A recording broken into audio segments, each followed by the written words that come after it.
Good day, sir. Ang thesis ay napakahalaga sapagkat ito ang nagsisilbing pangunahing idea o sentrong kaisipan ng isang pag-aaral. Sanaysay upang nanaliksik at dito umiikot ang lahat ng paliwanag, ebidensya at argumento na inilalatag ng manunulat.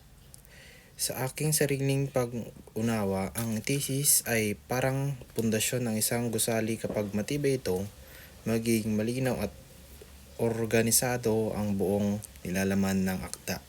Ngunit kapag mahina o magulo ang thesis, magiging magulo rin ang daloy ng idea ng isang isinulat.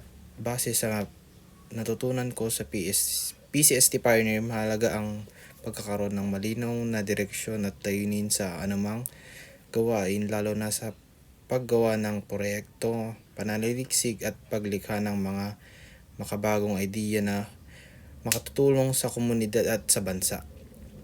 Tulad ng isang pioneer sa larangan ng agham at teknolohiya, kailangan muna ng malinaw na problema at layunin bago makabuo ng solusyon, at dito pumapasok ang kahalagan ng thesis sapagkat ito ang nagtutukoy kung anong issue ang pagkukunan ng focus at anong pagbabago ang nais makamit. Mahalaga rin ang thesis para sa mambabasa sapagkat dito pa lamang ay may idea na kung tungkol saan ang paksa at kung anong posisyon ang nais iparating ng manunulat. Halimbawa, sa paggawa ng research o project proposal sa PCST, kung malinaw ang thesis, mas madali tayong makapipili ng tamang impormasyon, datos at halimbawa na susuporta sa ating pag-aaral, at mas magiging organisado ang presentasyon ng ating mga ideas. Sa kabaliktaran, kung wala ng malinaw na thesis, magiging paikot-ikot lamang ang sulatin at mawawala ang focus ng proyekto o pananaliksik.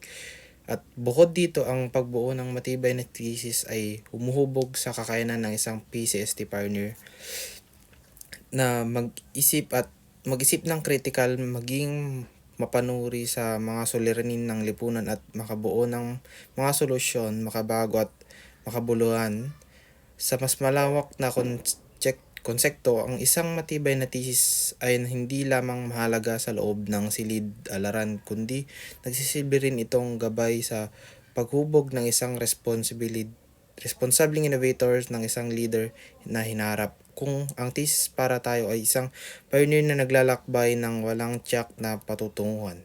Ngunit kung may malinaw na thesis, nagiging gabay ito na nagtuturo sa atin kung anong landas ang tatahakin at kung ano ang layunin ang nais nating makamit bilang bahagi ng isang PCST pioneer. Yun lang po, sir. Thank you po.